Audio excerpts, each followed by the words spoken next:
Assalamualaikum warahmatullahi wabarakatuh. Berjumpa kita untuk hari ini untuk kelas Jawi bagi tahun 4. Okey, yang telah disediakan oleh saya sendiri, Ustazah Naah Hirji.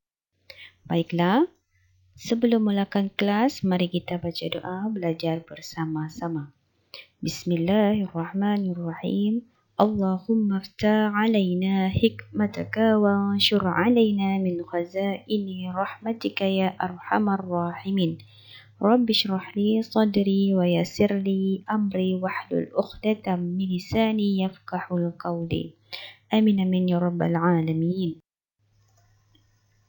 Okey, baiklah, untuk Jawi pelajaran yang pertama berkenaan dengan tanda bacaan. Okey, untuk unit yang pertama, mari kita mengenal apakah dia tanda bacaan. Yang pertama, tanda bacaan mempunyai peranan yang penting. Kedua, digunakan untuk melengkapkan ayat. Ketiga, tanda baca dalam ayat memberi isyarat kepada pembaca untuk membaca mengikut intonasi yang betul dan sesuai.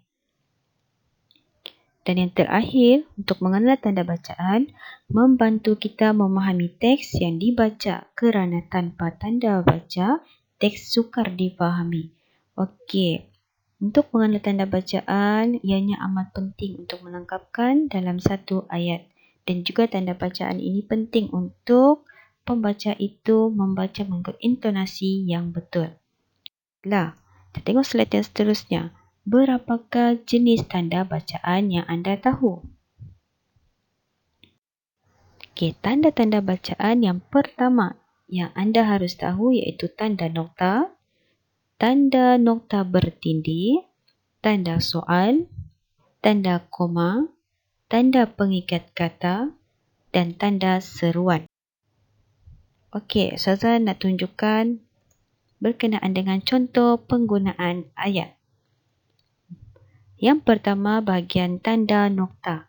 Ayatnya, contoh ayat untuk tanda nokta iaitu saya hendak ke rumah nenek.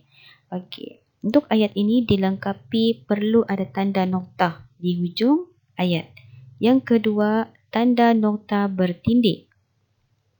Hafiz, tanda bertindih. Ibu, saya lapar. Okey, tanda nokta bertindih ini selalunya akan dilakukan apabila dalam jenis perbualan. Yang ketiga, tanda soal. Bilakah Malaysia merdeka? Di akhir perkataan, di akhir ayat, perlu letak tanda soal. Yang seterusnya, tanda koma. Khadijah membeli gula, tepung dan roti. Seterusnya, tanda seruan. Wah, tingginya menara itu.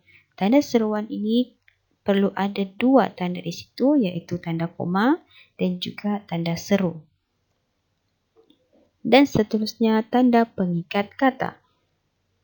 Okey, tanda pengikat kata yang di awal, cikgu, saya hendak ke tandas dan juga penutup pengikat kata. Kata Bazli. Okey, sekian. Terima kasih untuk kelas kita pada hari ini. Baiklah, Ustazah minta untuk murid-murid semua tuliskan nota-nota bahagian yang telah kita pelajari sebentar tadi. InsyaAllah kita akan bertemu pada kelas yang seterusnya. InsyaAllah, sekian. Wabillahi taufiq wal hidayah. Assalamualaikum warahmatullahi wabarakatuh.